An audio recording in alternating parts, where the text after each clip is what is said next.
Dans les récits grecs du passé, elles étaient à la fois fascinantes et terrifiantes. Un peuple de femmes guerrières vivant sans hommes aux frontières du monde connu. On disait qu'elles étaient les filles d'Arès, dieu de la guerre, et qu'elles étaient nées pour le combat. Elles maniaient l'arc à cheval, combattaient sans pitié et ne pliaient jamais devant aucun roi.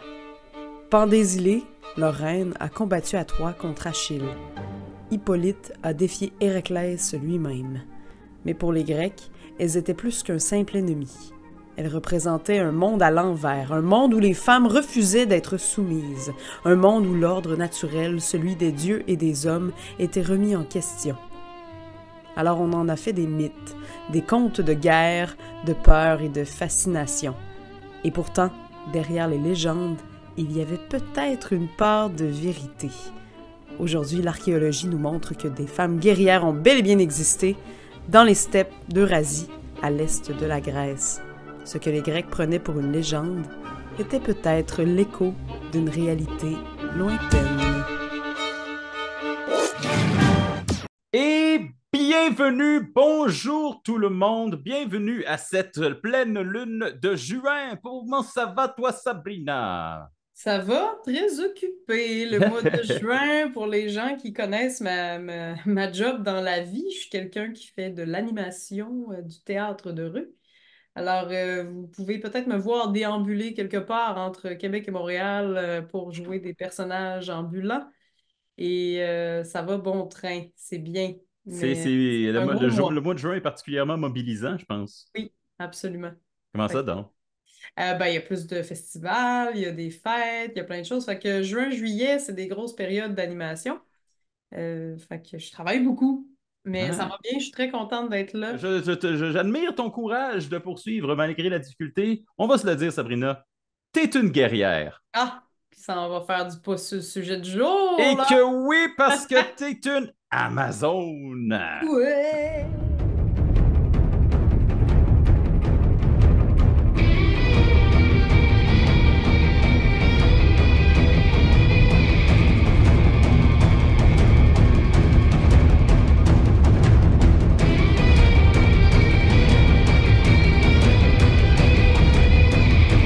Les Amazones! Mais c'est quoi pour toi, une Amazone, Simon? Ah, tu m'as tellement eu dans le détour. Ah! Ah! Euh, les Amazones, pour moi, ça a été. C'est compliqué, ma relation avec les Amazones. Premièrement, quand j'ai annoncé ce sujet-là à certains de mes amis, je me suis fait dire, bah, pas un monstre, ça. Puis j'ai fait, ben oui, parce que c'est quand même quelque chose qui est exclu de la société, en fait, qui était comme une société à l'extérieur d'une société patriarcale traditionnelle, qui était souvent vue comme quasiment extraterrestre à cette époque-là. Mais en même temps, c'était comme un énorme fantasme de la part de à peu près tous les auteurs et artistes de l'histoire du monde. Mais en même temps, c'était comme quelque chose qui était vu comme monstrueux parce que foncièrement étrange. C'était comme une société de monde qui marcherait sur les mains. C'était quelque chose qui était absolument impensable à l'époque des Grecs. Mais pourtant, on va en parler pendant l'émission, elles étaient presque tout le temps là, dans le décor, dans la mythologie et aussi probablement dans l'histoire. Et pour toi, Sabrina? Pour moi, les Amazones, c'est un peuple, ben, je vais dire imaginaire parce que j'avais pas, quand j'étais enfant, quand j'ai découvert, j'avais pas la certitude que ça existait. Puis c'était un peuple imaginaire de femmes fortes. C'était une inspiration quand même, malgré le fait que j'avais pas la certitude que ça allait exister. Puis ça m'a aidé à m'informer sur les sociétés matriarcales qui ont bel et bien existé dans l'histoire. Il en reste malheureusement très peu dans le monde actuellement, mais demeure que c'est un sujet qui m'a toujours intéressé de voir des femmes fortes qui se laissent pas faire, qui savent se battre. J'ai toujours été quelqu'un qui tripait sur le côté très guerrière, guerrier ben, des femmes, puis des personnages féminins forts, parce que j'ai eu majoritairement malheureusement et majoritairement dans ma vie, j'ai eu des modèles masculins, si je peux dire ça comme ça.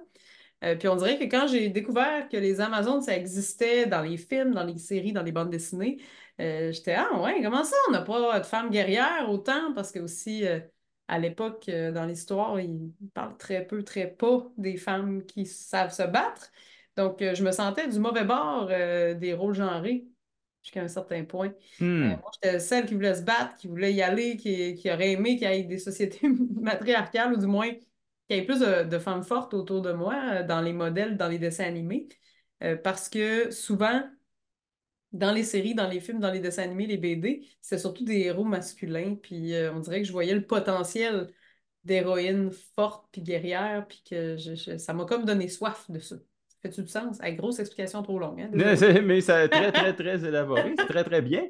Euh, c'est d'ailleurs sous ce regard-là qu'on va s'attaquer aux origines. Origines. Euh, OK. Premièrement, je vais faire une confession, Sabrina. Oui. Quand j'ai commencé la recherche, j'ai tout d'abord cherché femme guerrière. Et ça a été une terrible erreur. Parce que ce que tu as dit au début, c'est qu'il n'y avait pas beaucoup de modèles de femmes guerrières quand on grandissait. C'est vrai, mais c'est pas parce qu'il n'y a pas eu de femmes guerrières. Parce que je suis tombé dans un trou de lapin sans fond. Ah, J'ai de femme trouvé guerrière. tellement d'exemples de femmes guerrières que j'ai fait, oh mon Dieu, je ne peux pas commencer à faire du name dropping dans cette émission-là. Ça va être juste ça pendant 4 heures. Alors, j'ai établi tout de suite un barème. OK, vas-y. Amazon et tout ce qui va être connexe aux Amazones dans cet épisode, on s'intéresse vraiment à la société de femmes guerrières. Alors, si on veut parler d'Amazon, il faut que ce soit faut pas juste que ce soit une personne qui était guerrière, parce qu'il y a beaucoup d'exemples à travers l'histoire de femmes qui ont été guerrières. Il y en a énormément. C'était vraiment moins rare qu'on pense, en fait. Mhm. C'est vraiment un vice de l'histoire de ne pas les avoir notés parce qu'il y en a énormément. Ouais, Mais malheureusement, je pense que l'histoire ne voulait pas les faire briller. Et et, ça, et ça, c'est un terrible crime. et d'ailleurs, je vous ramène au podcast de Team Madame, si vous voulez entendre parler de plus de femmes fortes au passage de notre invitée qu'on a eue, Valérie. C'est vraiment hot et elle met en lumière plein de femmes qui ont été oubliées dans l'histoire. Donc voilà, au passage. Et donc, moi, pour l'épisode sur les Amazones, vraiment, il faut qu'on focus sur des sociétés ou des regroupements de femmes guerrières. En commençant par les Amazones de légende. Les Amazones, on dit d'origine grecque, mais c'est surtout parce que les Grecs en parlaient, parce que c'était pas tant grec que ça. Est-ce que tu as quelque chose pour nous autres? D'où ça vient ce mot-là, Amazon? Oui, certainement. Ben, en termes d'étymologie, c'est très long et compliqué. Oui. Il y a beaucoup de possibilités, mais la chose dans laquelle on s'accroche le plus, c'est le mot Amazon, qui aurait été compris comme étant en grec ancien comme a et mazos, qui voudrait dire sans sein. Ah ah! D'où l'idée que Les on va Amazones se rencontrer. coupent un sein, soi-disant pour tirer mieux à l'arc, mais c'est pas le cas. Et aussi dans la majorité des peintures grecques qui dépeignent, des peintures qui dépeignent, oui, quand même, Qui des dépeignent. peintures qui représentent les Amazones et les guerrières, souvent c'est juste qu'elles avaient un sein recouvert d'un tissu, tout simplement. Donc c'était plus qu'elles se battaient un sein à l'air qu'un sein en moins. C'est ça. Mais puis il y avait Amastos ou Amassos qui veut vraiment dire comme sans le sein, sans un sein. C'est une des hypothèses, mais il y en a Mhm. plein d'autres. Oui, j'avais lu que de côté plus en indo-iranien, on parle de Mazan, qui voudrait dire carrément guerrier, euh, Oui, Amajana, qui voudrait dire en fait meurtrière ou meurtrie. Il y a toutes sortes d'étymologies puis de théories populaires là, de l'époque de l'Antiquité. Euh, oui, mais on revient quand même à Mazos souvent, donc celles qui n'ont pas de sein pour reprendre la thématique de à Mazos. Donc, A voudrait dire privatif, privé de, et oui, Mazos, saint. Donc, oui. privé Ou de saint. Masos ou Mastos, oui. Oui, exact. D'où mastectomie, ça. Exactement.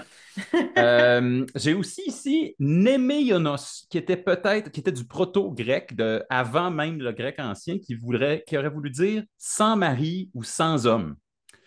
Euh, et une chose qui est intéressante aussi, c'est que Amazon n'était pas le seul terme qu'on utilisait pour désigner ce peuple-là. Il y avait aussi un terme que je trouve vraiment hot, Antianerai, OK. qui voulait simplement dire l'égal des hommes. Et donc, ça en disait long sur la perception qu'on avait à cette époque-là. Premièrement, ça en disait long par extension sur la perception qu'il y avait des femmes à cette époque-là. Euh, Ah, d'ailleurs, ben, les Grecs, très rapidement, hein, c'était très genré les rôles. extrêmement. Les femmes restaient dans la cuisine et même que la reproduction se faisait avec les femmes et le plaisir, c'était entre hommes. Alors, c'était très deux affaires, deux mondes différents. C'est assez Com- impressionnant à quel point c'était complètement, sexiste. mais complètement séparées. Les femmes n'étaient même pas considérées comme des citoyennes. Non, c'est ça, c'est fou. Elles étaient comme 1 degré ou 2 au-dessus des esclaves. Il n'y avait pas beaucoup de possibilités pour une femme à l'extérieur du mariage. Ça n'existait comme pas.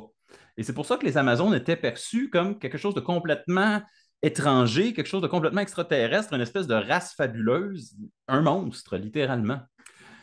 Faut dire qu'elles sont tout le temps là dans la mythologie grecque. Sont dans la guerre de Troie, sont dans Jason et les Argonautes, sont dans les 12 travaux d'Hercule. Oui. Elles ont saccagé Athènes. Elles ont aidé à affronter à peu près tous les héros grecs possibles et imaginables. Elles auraient même rencontré Hérodote Oui, en personne, en absolument. personne. Euh, Puis C'était. d'ailleurs, c'est Oui, les Grecs les appelaient les androctones, les tueuses d'hommes. les Ça- androctones, exactement, les Ouais, tueuses d'hommes. Un autre terme qui est ouais, utilisé. Euh, c'est Hérodote d'ailleurs qui a utilisé ce terme-là, je pense. oui, c'est vrai. Euh, dans les légendes, le peuple amazone est constitué uniquement de femmes. Elles élevaient leurs filles et rejetaient les garçons. Souvent, on disait qu'elles tuaient les garçons. Ouais. Elles ne se reproduisaient qu'une fois par année avec des hommes qu'elles kidnappaient ou qu'elles invitaient et ensuite tuaient. Euh, on sait, par exemple, qu'elles existaient à un endroit précis du monde.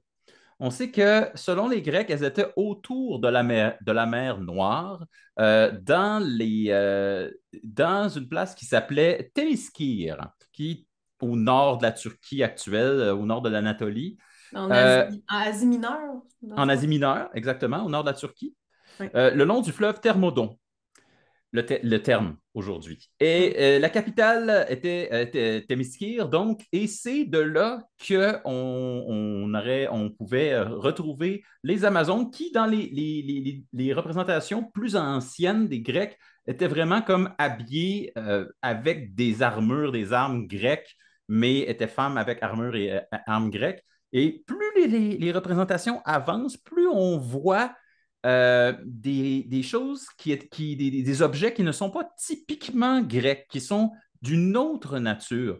Même qu'on aurait, et même qu'on pense que certaines de ces représentations-là se seraient simplement rapprochées d'une réalité historique, beaucoup plus proche. Mm. Les Grecs ne sont pas seuls à parler des Amazones. Pétéconcis, un prince égyptien du 7e siècle avant Jésus-Christ, affirme avoir rencontré les Amazones alors qu'il était en campagne contre l'Inde. Leur royaume serait situé comme juste avant l'Inde. Mais bon, à cette époque-là, l'Inde, c'était pas exactement ce que c'est Ouais. aujourd'hui. C'est un autre type de géographie. Euh, Là, on va commencer par les origines mythologiques. Oui, je peux faire j'ai quelques petites apparitions que j'ai vues dans les mythes grecs qui peuvent Oui, vas-y quand donc. même à mentionner. Donc, c'est sûr que dans les croyances populaires grecques, ils disaient que les Amazones vénéraient Artémis, évidemment, la déesse de la chasse et de la nature sauvage, la fertilité. Donc, c'est très associé à l'indépendance féminine. Et à l'arc, tout simplement. Et à l'arc, absolument. Hmm. Tout est représentatif des stéréotypes d'Amazon qu'on connaît. Et dans pas mal de mythes majeurs, là, on peut les voir, donc notamment dans l'histoire de Thésée, le roi d'Athènes, Oui, il aurait enlevé une Amazone, justement. oui. Des fois, dans certaines versions, il l'identifie à, je pense que c'est Antiope. La sœur de la reine Hippolyte Oui, ou c'est la reine ça. Hippolyte elle-même. Oui, parfois c'est Hippolyte, ouais. Mm. Puis ça déclenche une guerre carrément entre les Amazones et ben, les Athéniens.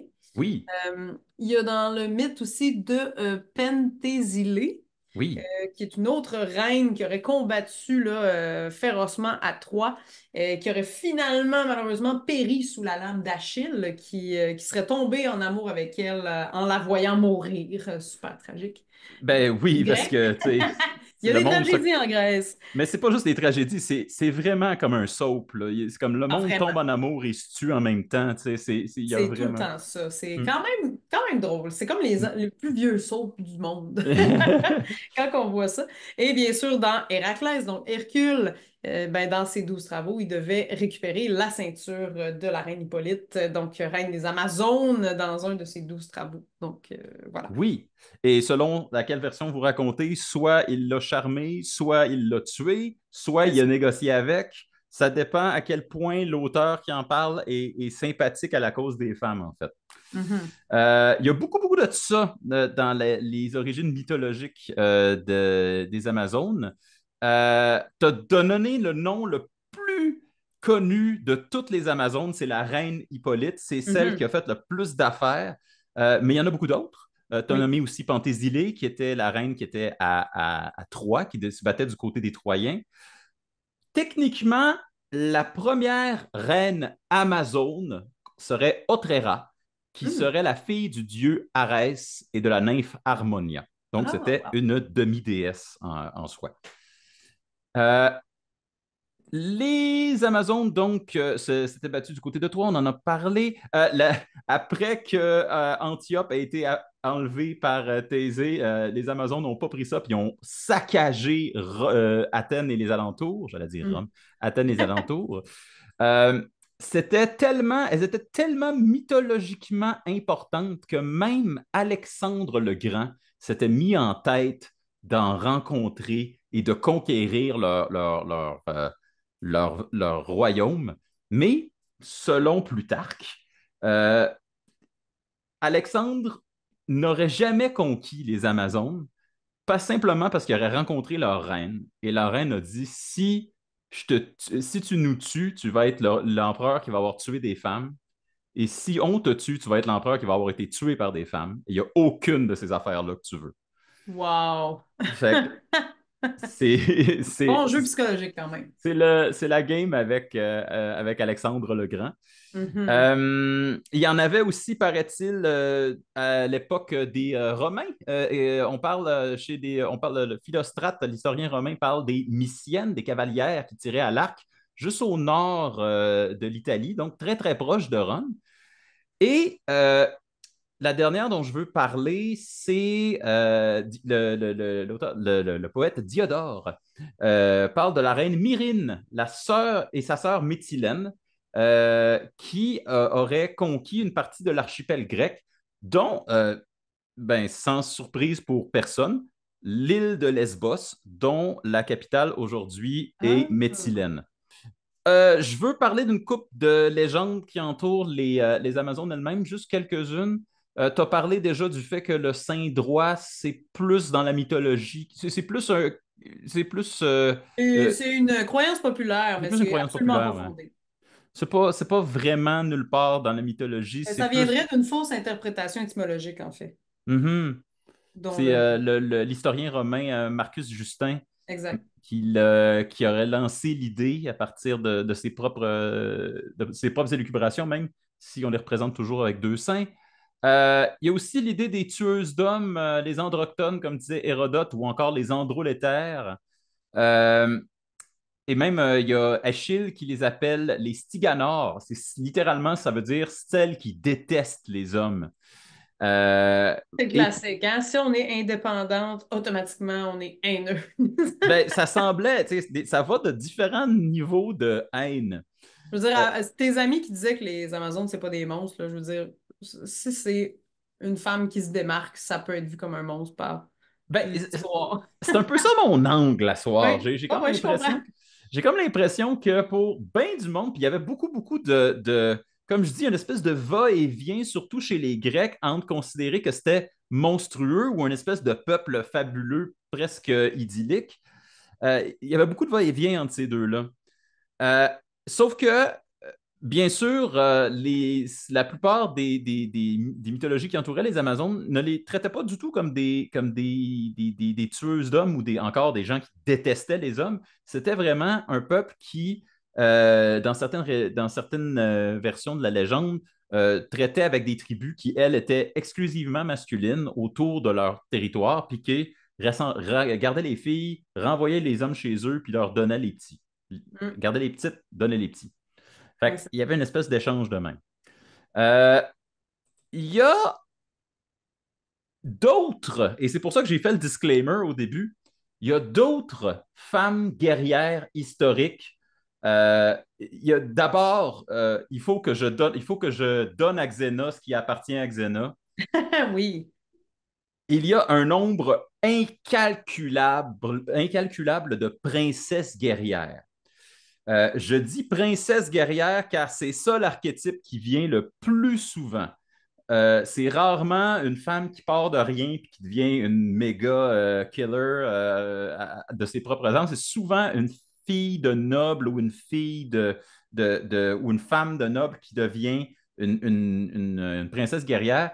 Beaucoup en Chine. Dame Lu Hao, qui était la consorte de l'empereur il y a quelques 1200 ans, aurait dirigé une armée de 3000 hommes et aurait été, à son époque, le plus important chef de guerre au C'est monde. la femme qui est devenue pirate, ça. Dame Lu Hao, Est-ce que c'est ça? je pense que c'est après ça. Attends une Ah minute. non, là, on parle de Shinchi, je crois.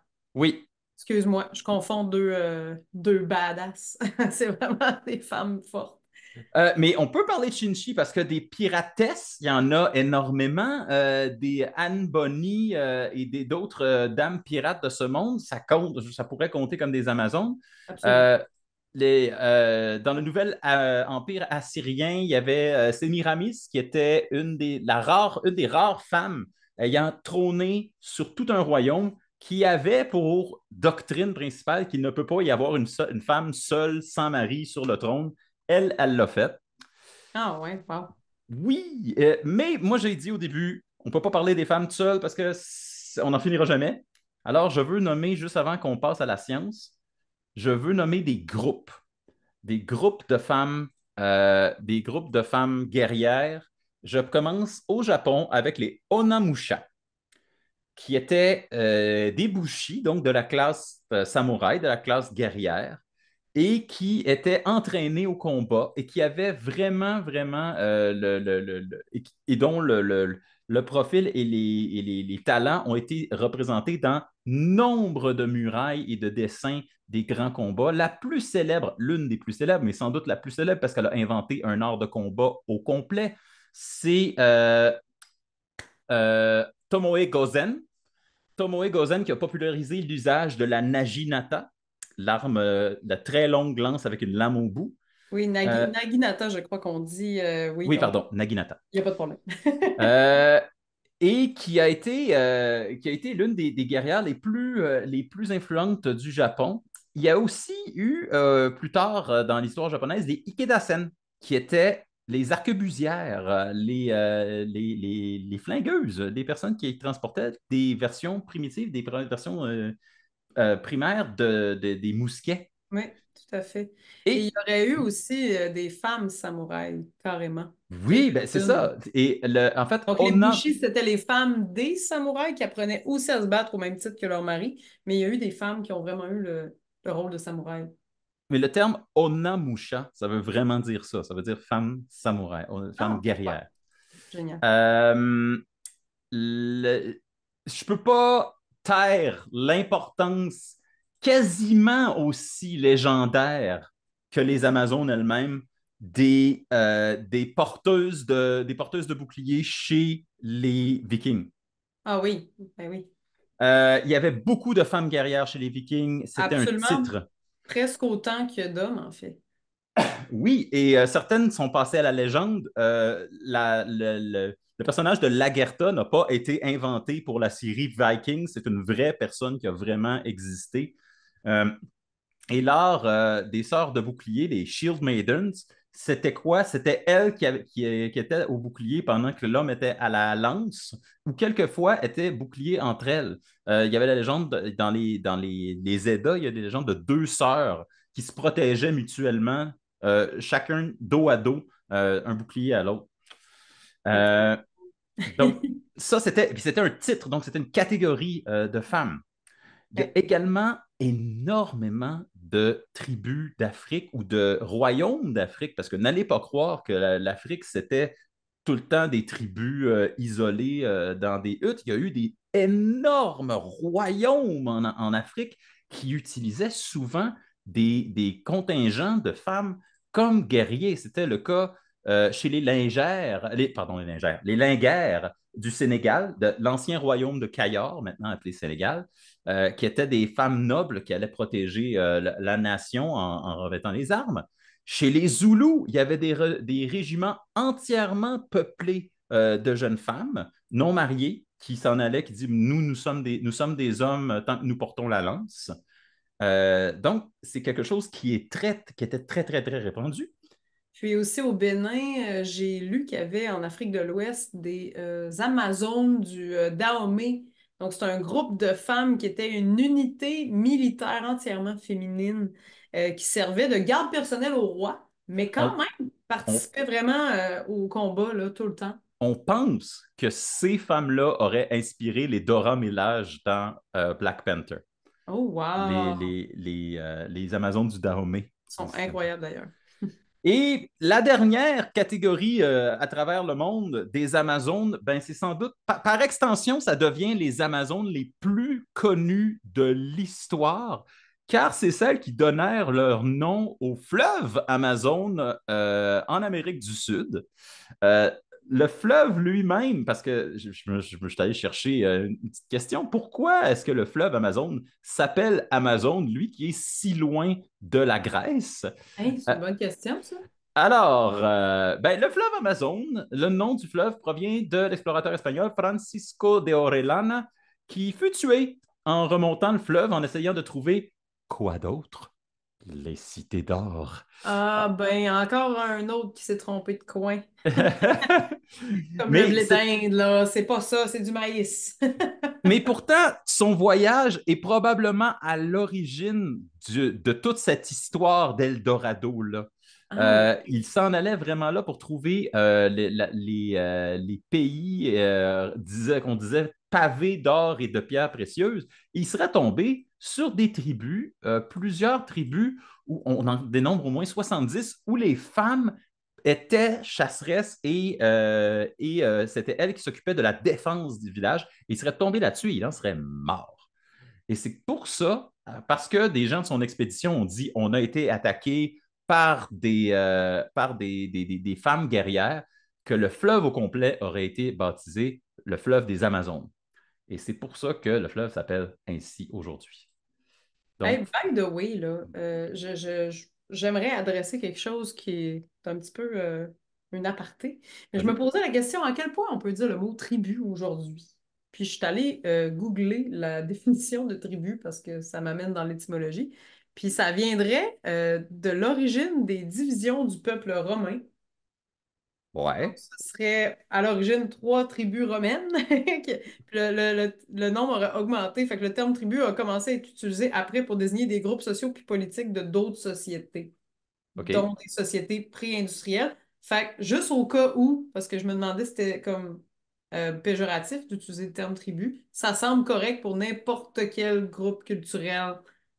OK, phew, j'avais pas envie d'enlever mon commentaire. Non, non, mais OK. ben, en tout cas, du moins, ça serait emprunté à quelque chose, mais ça serait un groupe social politique souvent lié à euh, un peuple autochtone ou un natif. Fait que ça me semble correct. Sinon, dites-nous dans les commentaires si on peut s'améliorer. Je me suis dit, m'a checké, voir de coup que c'est pas awkward parce que on essaie d'être à jour sur nos. Mais oui, mais Deux merci. choses qui se disent. Merci, Voilà. Sabrina. Merci beaucoup. J'aurais pas voulu refaire mon segment. Mais en tout cas, je veux vraiment qu'on teste cette histoire-là. Je disais ça, ce mot-là, tantôt particulièrement pour montrer qu'à cette époque, c'était des peuples qui étaient complètement en dehors de ce que les Européens appelaient la civilisation et pourtant avaient cette caractéristique-là. Euh, donc, ça, c'est le côté un peu mythologique, un peu historico-mythologique, parce que ça allait frapper l'imaginaire. Mais maintenant, qu'en est-il de la science? J'aime Alors, tellement ça. oui. Le segment science. C'est tout le temps un segment surprenant, souvent. C'est un peu lui qui nous a donné la clé de cette émission-là quand on a commencé. On voulait explorer les monstres du point de vue scientifique. Moi, j'ai trouvé que Oui, en Ukraine et en Russie, oui. ils ont fouillé des tombes, ils ont trouvé plusieurs tombes de femmes enterrées avec des armes. Ce qui a nourri un peu le mythe aussi des Sarmates ou des Scythes, des femmes qui participaient au combat. Puis ça leur a prouvé qu'il y avait beaucoup de femmes guerrières dans Ben, tu me devances, ma chère, parce que euh, vraiment, mon approche de la section science ce mois-ci, c'est vraiment que, faut le dire d'emblée, chez les Grecs anciens, il n'y avait aucun doute que les Amazones étaient un vrai peuple qui avait existé ou qui existait toujours. C'était pas une création mythologique, tous les Grecs le savaient. Euh, Enlevez-vous la tête là, que quand les Grecs, les Romains étaient des personnes superstitieuses qui croyaient à la magie, tout ça. Non, non, non. Ils vivaient le même quotidien que vous et moi, mais pour eux autres, c'était absolument, absolument garanti que les Amazones existaient à quelque part dans le monde. Puis, je veux dire, Eh, on en a parlé tantôt des Vikings, mais il y avait des femmes vikings guerrières, il y en avait plein. Absolument. Donc, ça a été prouvé, il y a eu beaucoup plus de femmes qui faisaient la guerre, qui savaient se battre que ce que les livres d'histoire nous disent. Et de tout temps, d'ailleurs, et partout, et bien au-delà de la Grèce, il y en avait en Perse, il y en avait en Égypte, il y en avait au Moyen-Orient, en Inde, en Chine, chez les Pictes et les Celtes, il y en avait, chez les Germaniques, il y en avait, bien sûr, chez les peuples slaves, il y en avait partout. Mais lorsqu'on parle des Amazones elles-mêmes, alors là, il faut savoir, est-ce que ces femmes guerrières-là ont réellement existé? Et là, je pense, Sabrina, que tu as mis le doigt exactement sur ce qui manquait. Parce que plusieurs philosophes et historiens grecs, bien avant qu'on fasse des recherches dans cette zone-là, parlaient de la Scythie ou les Sarmates qui auraient eu selon Hérodote, aurait le territoire qui s'étendait de la mer Noire jusqu'à presque à la Chine, ce qui correspond à la steppe du Kazakhstan et des Mongols, de la Mongolie. Et ça nous amène à quelque chose qui est probablement le vrai poteau rose concernant les Amazones, c'est la représentation de l'arc. Hmm. Les Amazones, dans toutes les œuvres et les histoires qui les représentent, sont toujours des tireuses à l'arc et sont toujours, ou très souvent, représentées comme étant à cheval. Hippolyte, la reine Hippolyte, c'est la reine c'est la reine des chevaux. Ouais. Et donc, cette combinaison-là de choses à cheval et avec un arc, et le territoire autour de la mer Noire et très loin, presque jusqu'à la Chine, ça semble nous donner une image un peu claire de qui étaient historiquement les Amazones. Euh, alors, Hérodote au 5e siècle avant Jésus-Christ désignait que les Sarmates, qui régnaient sur les terres entre la mer Noire et la mer Caspienne, étaient descendants directs des Amazones ou des Amazones elles-mêmes. Et une des raisons pourquoi il disait ça, parce que étant un bon grec, Lui, il trouvait ça très bizarre que dans ce coin du monde, il y ait des coutumes matrilinéaires. Mm. Donc, matrilinéaire, si vous ne connaissez pas le terme, ça veut dire que la mère passe son nom et ses titres à sa descendance. Ce n'est pas le père qui fait ça, c'est la mère. La mère déclare qui a l'héritage, de quoi ils héritent. Et donc, c'est pas exactement une matriarchie, mais c'est pas mal plus proche de ça que ce qu'on a comme système ici.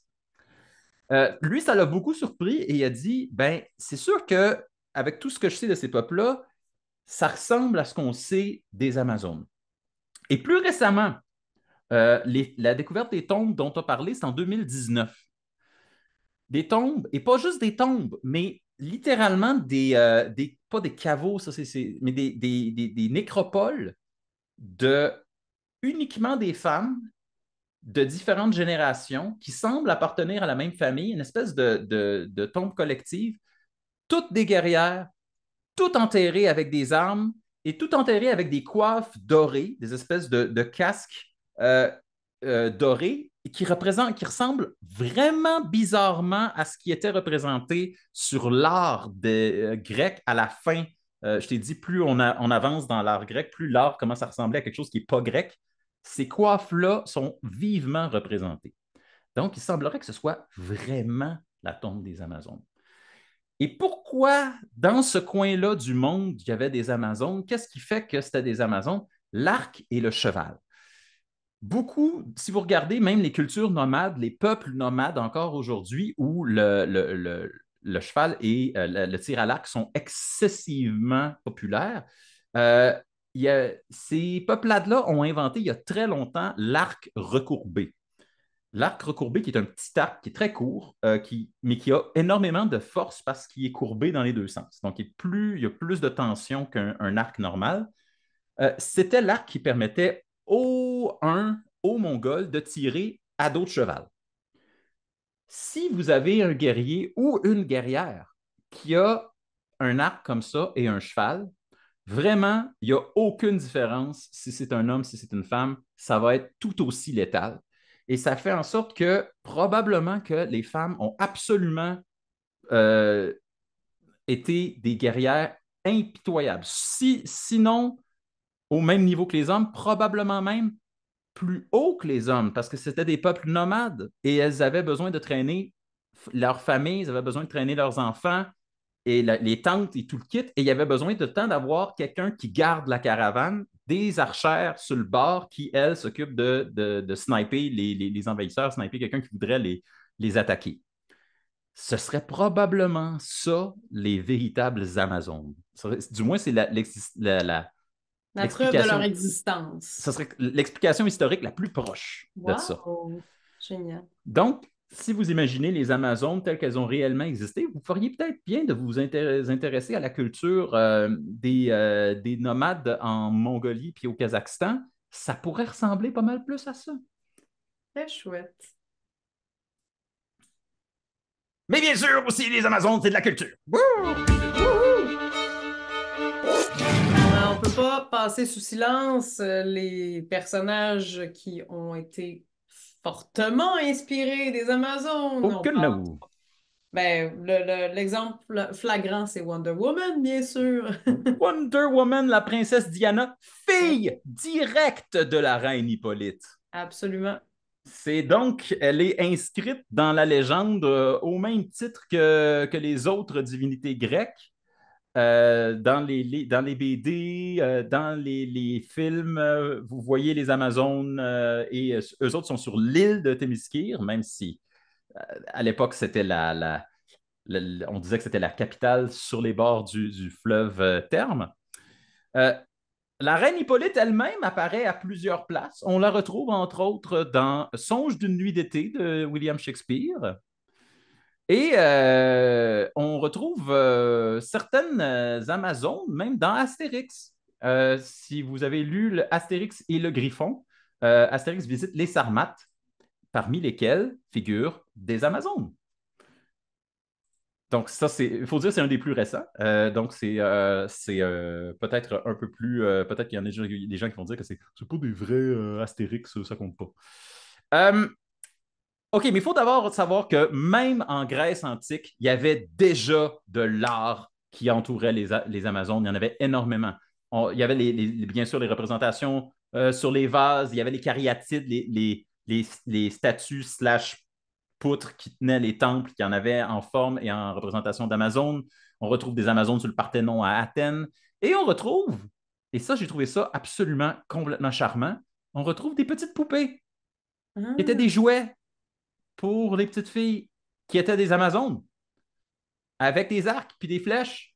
Donc, les petites filles grecques, d'une manière que je ne comprends pas comment ça a pu arriver dans une culture aussi séparée au niveau du genre, j'avoue. avaient des petites poupées d'Amazon. Wow. C'est wild. Et ça me dit qu'il y a toujours un espoir quelque part. Et moi, j'ai quelque chose de complètement funky. Oh yes, ça c'est mes meilleurs. Ça là, Sabrina, quand tu arrives avec Pourquoi? ça, c'est les meilleures affaires. T'es pas vrai. Pourquoi le site web Amazon s'appelle Amazon? Euh, moi, ma théorie personnelle, c'est que Jeff Bezos le voyait comme une route vers la cité, les cités d'or, mais c'est quoi C'est l'officiel? c'est quand même bon. Il y a une légende qui dit, mais je sais pas si c'est vrai, mais moi, ça me fait beaucoup rire, que Jeff Bezos, dans le fond, voulait un site Internet qui commence par la lettre A à cause du référencement, puis qui aurait pris Amazon, il serait tombé sur Amazon en pigeant au hasard dans le dictionnaire. Ça me fait quand même rire. Et l'autre théorie serait qu'il aurait choisi ce nom-là parce que c'était exotique puis différent, puis que ça représente l'immensité du fleuve Amazon. Donc, ce serait en reflet à son projet de faire de son entreprise une des plus grandes. Fait que je trouve ça quand même cocasse de chercher d'où vient le mot Amazon, pourquoi ça s'appelle comme ça. Oh, le petit coquin de milliardaire 2002. Donc, un petit Euh, côté, on voulait quelque chose de magique et de grandiose, puis l'autre côté, il était lâche, puis il voulait juste du référencement dans le dictionnaire. Ça me fait quand même rire. à quelque part dans l'interstice de ça, il y a ça. Et c'est encore Mhm. ça, c'est encore l'espèce de mix entre le glorieux et le simple. Il y a Et beaucoup de ça avec les aussi, Amazones. au départ, faut pas oublier que Amazon, c'était un site web pour vendre des livres en ligne. Oui, c'est vrai. C'est vrai, c'était pas du tout. Avant, c'était même pas ça qui vendait toutes les choses qui existaient sous le soleil. Euh, dans l'art classique, il y a énormément de représentations des Amazones. Il y en a depuis que le monde est monde, j'ai le goût de dire. Depuis que de l'art pictural qui peut représenter les scènes, qui peut représenter des scènes autres que religieuses, il y a des Amazones.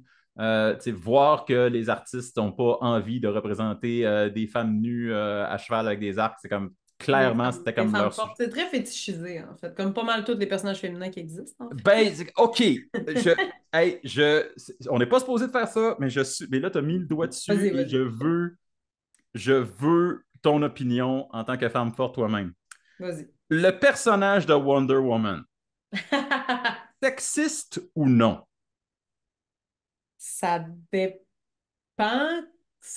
Ben là, ça dépend dans quelle œuvre elle est dépeinte. Ben, je suis Parce que d'accord. dans les très vieux Wonder Woman, c'est extrêmement nunuche. Elle a un lasso de vérité, elle a la petite jupe au vent. OK?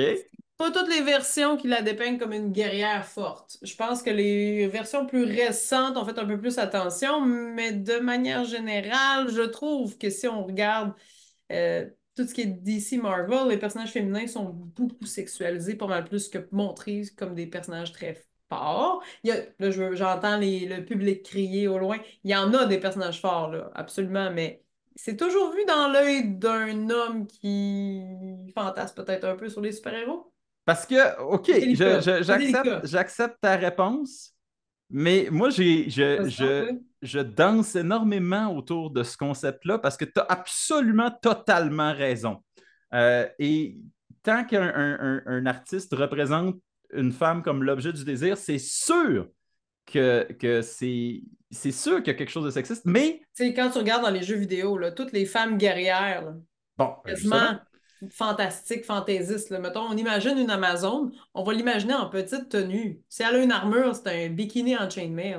absolument. Ce qui devrait pas nécessairement être ça, tu sais, des vraies femmes guerrières de l'époque, si elles ont existé, devaient avoir une armure décente, tu sais. Fait que je pense qu'il y a quelque chose de très sexualisé dans l'imaginaire des gens quand on parle d'Amazon, malheureusement. Totalement. Et la vérité, c'est que le mythe la légende des Amazones n'échappe pas à ça à cause de la lentille à travers laquelle elles ont été vues. Tout au long de l'histoire, toujours les Amazones étaient représentées comme redoutables guerrières, mais dépeintes comme à moitié tout nues. C'est Tout le ça, temps. souvent.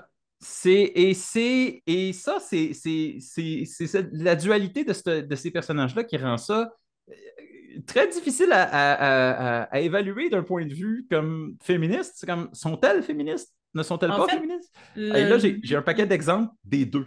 ben, c'est ça. Maintenant, là, je te dirais que le mot Amazon, le personnage imaginaire là, de l'Amazon, si on peut dire ça comme ça, a Ouais, été beaucoup utilisé par des féministes pour se réapproprier cette symbolique-là, cette image-là, justement, je crois. Donc, je pense que ça peut être un symbole très positif, un personnage qui est une espèce d'avatar de la féminité forte, du absolument. côté combattant. Je pense que ça peut D'ailleurs, être c'était super positif, mais que ça a aussi été, comme tous les symboles féminins, ça a été sexualisé beaucoup par l'homme, malheureusement. ben, beaucoup. Bon, Amazon, c'était à la fois les suffragettes qui ont revendiqué ce terme-là, les suffragettes qui étaient le mouvement des femmes pour le droit de vote. Mhm. Elles se revendiquaient Amazon. C'était un terme qu'elle revendiquait. Ça a été beaucoup emprunté par les féministes, là, oui, oui. Oui, Ça oui, oui. l'est Puis, encore, parce oui, que c'est quand même un symbole d'indépendance. absolument. Euh, mais d'un autre côté, tu avais des affaires aussi weird que Buck Rogers visite la planète des Amazones, un concept qui a été absolument repris par Futurama en 2001, où là, c'est d'énormes femmes guerrières qui sont visitées par un seul homme, un Capitaine Kirk de ce monde, parce qu'il est ultra viril, va finir par les séduire. C'est Mais là, absolument. c'est ça. Ça, c'est le scénario d'un mauvais film pour adultes. Puis ça me fait beaucoup rire parce que c'est là que tu vois à quel point souvent les hommes vont sexualiser naturellement les femmes, puis vont se dire, si je suis seule avec une gang de filles, hey! Alors que c'est clairement pas ce qui se serait passé dans la réalité. Donc, ça me fait un peu rire quand même de. Sauf que même cette image-là est contrefaite parce que il y a des personnages d'Amazon sexualisés qui ont comme repris le dessus. Et je dois nommer à ce moment-là, je l'ai nommé déjà, j'ai volé mon punch, Xena, la princesse guerrière, Oui, ben oui. qui a Mon été Dieu. l'émission de télé des années 90 la plus regardée et qui a été qui est né dans l'écriture des très mauvaises légendes d'Hercule de cette époque-là, qui était une méchante au début, puis qui est devenue avec sa propre série, puis qui est devenue une superstar à la fin des années 90, début 2000. Euh, ce personnage-là était ultra sexualisé et pourtant a été revendiqué. Ça a été un des premiers personnages principaux homosexuels de l'histoire C'est vrai. représentés à la télévision. Il y a eu un paquet d'affaires, il y a eu un paquet de, de personnages qui étaient sexualisés, mais qui sont comme devenus principales et riches et incroyablement indépendantes de par leurs propres actions. Oui, puis je pense que en fait, un Oui, personnage mettons, un personnage féminin lesbien, euh, oui. une lesbienne ou un personnage qui est sexualisé, c'est pas nécessairement grave. Je pense que ce qui est grave, c'est la récurrence de la sexualisation de tous les personnages féminins qui existent. Ça, c'est Parce qu'il y a tellement de personnages masculins qu'on sexualise pas a priori, qu'on voit qu'il y a un débalancement. Quand les gens ils pensent qu'on est à l'égalité, là, c'est vraiment pas vrai. C'est souvent comme ça qu'on s'en rend compte. C'est fou pareil, hein? c'est vrai, quoi qu'après avoir eu une conversation très, Mais c'est pas très... nécessairement une mauvaise chose là, que certains personnages soient vus sous un angle sexy. Je pense que ça fait partie aussi du côté charismatique, le côté qui est attirant chez, par exemple, le comédien ou le personnage que les gens s'imaginent, mais il faut quand même faire attention à ne pas fétichiser. je dois te dire, par exemple, au passage, qu'après avoir eu une très récente conversation avec un couple gay à propos des bandes dessinées, ils m'ont vraiment dit dans ma face, comme, toi, tu penses qu'ils n'ont pas sexualisé les hommes? OK. Ah, mais je dis Alors... pas que c'est pas. Je dis pas que ça n'a pas été le cas. Non, non, non. Il y a plein de. Ben non. Puis regarde, mettons qu'on va à l'opposé de Wonder Woman ou de de Xena. Si on va voir He-Man, ben ça a été le Ah wake-up non, t'as call choisi de le bien du pire. monde que je connais. Mais il y en a plein des personnages là, qui sont sexualisés. C'est pas ça que je dis. Je dis juste qu'il y a peut-être une tendance plus forte euh, à sexualiser les femmes parce que le meilleur exemple, c'est les personnages de bande dessinée. Oui, 100% des corps féminins des bandes dessinées, quasiment, c'est représenté par une femme qui a une petite taille, des gros seins, des grosses fesses. oui. Il y a quand même un standard qui revient, qu'on voit qu'il y a peut-être pas beaucoup de... Puis en même temps, je dis pas que, tu sais, je dis pas que les hommes manquent pas de représentation, là. C'est juste que on voit que souvent les bikinis en chainmail, tu sais, je veux dire. Bon, alors tu parles, En ça tout fait cas, 3 fois que tu mentionnes le bikini en chainmail. Je oui, suis obligé de mentionner d'où il vient, le bikini en chainmail. vas-y, je sais Il pas vient d'où de vient. Red Sonja, qui était Oui, ah oui, ben l'équivalent féminin de Conan, et oui. qui compte absolument comme une Amazone. Oui, absolument. C'est vrai, Red Sonja, ben oui. Alors, je dois la mentionner au passage. Pas grave, là, les bikinis en chainmail, là. C'est juste qu'il faut garder en tête que ça protège pas de grand-chose, là. Fait que c'est pas... ça va t'ajouter un plus 5 d'armure à Donjon Dragon, là. Non, non, mais de toute Ça façon, devrait comme pas, du moins. Conan non plus ne porte pas Non, c'est ça. grand-chose. Dans les jeux vidéo, il y a plusieurs choses qui pourraient être considérées comme des Amazones. Il y avait une Amazone en tant que protagoniste de Diablo. La série des Total War, incluant Rome et Troy, avait des factions Amazones dans ses options. Les Asari dans Mass Effect étaient, encore une fois, surf la ligne entre une race entièrement de femmes cool et clairement une race hyper sexualisée. Donc, ils sont comme exactement à la limite des deux. Et là, je t'envoie une flèche directe dans ton cœur de Zelda fan. Ah, vas-y. Les Gerudo dans Zelda Ben sont oui, toutes des femmes sauf une, ben oui. Puis il y a un homme qui naît tous les 1000 ans. puis c'est un pas cool. C'est un pas cool. Fait que, Hein? ben oui, ça nourrit le mythe. C'est clairement inspiré de ça. Et, Absolument. et bien voilà, ce qui nous Wow. amène aux recommandations. Aux recommandations, moi j'ai envie de vous recommander un film qui a peut-être pas la meilleure cote, mais j'ai passé un bon moment à le regarder puis je trouvais que le casting était fantastique. Et c'est The Woman King. Il Ah raconte oui! précisément, ben, c'est romancé, là, on parle de film épique, drame historique, mais bon, c'est à quel point c'est représentatif, je saurais pas dire. Mais ça parle vraiment du royaume du Dahomey, justement, donc des fameuses combattantes africaines, là, donc une femme qui aurait été reine. Puis l'actrice est tellement impressionnante, je trouve tellement que ça flash. Le casting, en fait, tout le casting est vraiment épatant. Puis moi, j'ai vraiment passé un bon moment à regarder ce film-là. Après, à savoir, est-ce que ce film-là a de l'allure puis est politically correct? Il faudrait que je le re-regarde aujourd'hui avec mes yeux 2025 pour le dire. Mais Mais The je Woman sais King, c'est pas sorti il y a si longtemps, par exemple. C'est sorti il y a non, une couple d'années. 2022, Ouais. 2022, mais je l'ai peut-être une un premier visionnement, je me dis peut-être que c'est pas assez pour me dire si tout est correct dans ce film-là, mettons, pour la communauté afrodescendante. Aucune idée. Mais j'ai bien aimé. J'ai des bons souvenirs de ce film-là, puis j'ai bien aimé. Voilà. OK. Alors, ma recommandation. Tu t'en vas, vas-y. Alors, j'ai préparé le terrain pendant l'émission parce que je n'étais pas sûr que je pouvais vendre cette recommandation-là à OK? moins d'avoir préparé le terrain. OK. Vas-y. Je veux recommander le film Professor Marston and the Wonder Woman, OK? qui est à OK. propos du créateur de Wonder Woman, Ah qui ouais. était un prof, qui était un homme, un homme lettré qui, dans les années 45, a créé le personnage de Wonder Woman parce que, par souci de représenter des femmes avec autant de pouvoir que les hommes. C'est littéralement Ah, son agenda depuis le début. génial. Sauf que, Oups. Oups, OK. bien sûr, il y a une énorme tangente sexuelle à la chose, Ben oui. car le professeur Marston était fan invétéré d'art BDSM, qui n'avait pas encore ce nom-là à l'époque. Et il s'arrangeait pour qu'à peu près dans toutes les revues de... C'est des revues à l'époque, les comics, de Wonder Woman à l'époque, elle se ramassait tout le temps attachée à quelque part. Il y avait tout le temps du bondage, ou Ah, l'affaire c'est la pour plus proche ça de le du bondage. lasso. C'est à ça qui sert le lasso Oh, depuis le wow! début.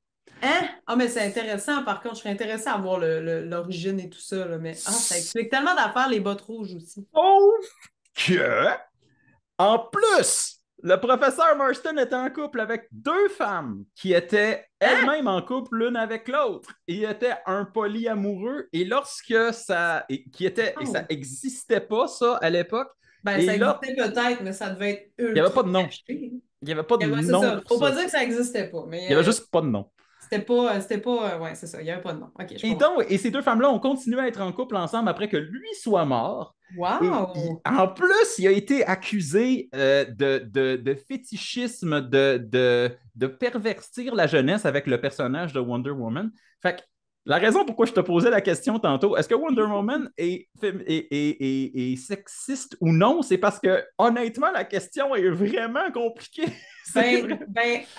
Attention, là, si le créateur de Wonder Woman était en couple avec deux femmes, si les deux femmes étaient consentantes, ça allait bien, puis dans le fond, il était en trouble avec deux femmes, c'est ça que tu Oui, dis? on a un nom pour ça à cette heure. Ben, c'est très progressiste, en fait, là, comme mode C'est de vie. extrêmement progressiste, mais c'est hautement sexuel et fétichisé Mais et tout, mais c'est ouais, mais hautement progressiste. ouais, c'est ça. Ben, je vois tout le double tranchant de la chose, mais je considère Oui, pas que c'est nécessairement des mauvaises choses. Ça explique peut-être un peu plus le côté fétichisation du personnage. C'est parce qu'il y avait des exact. tendances kinky, le monsieur, là. C'est pour ça. Énormément. Et donc, je vous recommande le film parce que le Ah film ouais! traite tout cela avec énormément de tact et c'est vraiment, Wow! vraiment très bien amené. Je vous encourage à aller voir ce film-là, à vous trouver ce film-là. C'est Luke Evans qui joue le personnage principal. C'est sorti en 2017. Euh, Ça dure un peu moins de 2 heures. Ça vaut absolument, absolument le détour. Voilà. Wow! C'est donc bien chouette. Ben, merci pour ça. Wow! Je m'attendais pas à ça. Quel twist! Non, c'était une pas. Je l'avais préparé, mais je me dis, je peux pas simplement le dropper là. Il faut que Il faut que tu l'expliques faut un que je peu, mais c'est l'explique donc un bien peu. génial. Ah ouais! OK. Non, mais je suis comme... j'ai le goût d'écouter. All right. Super. Wow! On le rappelle encore, on s'en va vers notre centième. On a besoin de vos histoires parce que le centième, on le sait, c'est quand le centième? C'est l'épisode d'octobre. Alors, en octobre, on va faire un épisode strictement basé sur vos propres histoires, vos propres légendes urbaines, aventures de sorcières, ma tante pas claire et rencontre avec des ovnis. Envoyez-nous ça On avec va peut-être pas toutes les lire, mais on va vous faire un best-of, ça c'est certain. absolument. Donc, envoyez-nous ça à placard à monstre, d'un seul mot, placard à monstre à gmail.com. Plusieurs monstres, un seul placard. Euh, Aussi, il y a quelques personnes qui nous ont fait remarquer récemment sur les réseaux qu'il y avait certains de nos épisodes qui étaient sortis sur YouTube, spécialement notre première année où on a commencé à faire des monstres dans le placard reçoivent, qui sont jamais sortis sur Spotify. C'est ma faute, c'est moi. Ça a été long de tout refaire pour avoir les épisodes disponibles pour Spotify. Mais là, on va vous les sortir, on va faire un espèce de petit best-of au mois de juin. Donc, on va commencer dès le mois de juin à vous publier non pas un, mais deux Monstres dans le placard reçoivent. Il y en a un qui est nouveau et il y en a un qui est une rediffusion Hmm. jusqu'à la fin de l'année. Donc, vous allez retrouver bien sûr nos best-of, mais aussi nos invités les plus connus, notamment Christian Page, Charles Beauchesne qu'on a reçu. Il y en a tout plein d'autres qui sont super intéressants, super pertinents. Certains que vous connaissez de la culture populaire, d'autres non. On vous invite à les découvrir avec nous. Oui. Et là, on s'en va vers juillet et on a une catégorie de monstres un peu spéciale. On va parler des monstres de la photographie, Mhm. c'est-à-dire les monstres qui ont été un peu promus et créés par l'invention de la photo. Bien sûr, on vous invite à partager, à commenter, à nous montrer que vous êtes là sur les plateformes sur lesquelles on est. Nous sommes sur Spotify, sur YouTube, sur Balado Québec, nous avons une page Facebook et éventuellement nous aurons un Instagram aussi. Il va falloir que je me mette sur le dossier, donc voilà. Mais bien sûr, de ne pas vous gêner à communiquer avec nous. Vous laissez-nous vos impressions. On aime ça vous entendre, savoir vous nous écoutez. Et ben, on se dit à la prochaine pleine lune. À la prochaine planète.